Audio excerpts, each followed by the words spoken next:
Good afternoon সবাইকে।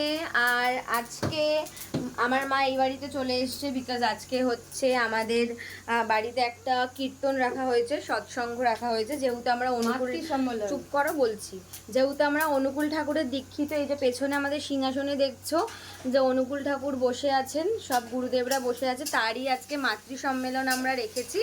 তো সেই কারণে মা সকাল সকাল এই বাড়িতে চলে এসছে। আর এখানে আজকে রান্না বান্না হবে, নিরামিষই হবে। আর সবচেয়ে বড় কথা, আজকে শ্রাবণ মাস, শেষ সোমবার, মানে বাঙালিদের আজকে শেষ সোমবার। তো আমার জল ঠল ঢালা সমস্ত কিছু হয়ে গেছে। এখন মা এখানে নিরামিষ রান্না করছে। তো চলো তোমাদেরকে দেখাই কি কি রান্না করছে আজকে মা। এটা পনির রান্না হবে, আলু ভাজা হচ্ছে। আচ্ছা, আলু, এখানে আলু এখন ভাজছে পনিরের জন্য। আর ওখানে মা পনিরটা দেখাও, এটা চাটনি ওইখানে। আচ্ছা, এখানে টমেটোর চাটনি হচ্ছে।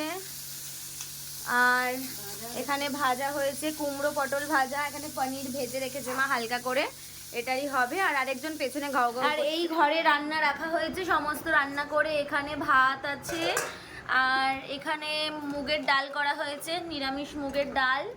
আর এখানে আলু সেদ্ধ, আর এর নিচে আরেকটা হাঁড়িতে ভাত রয়েছে।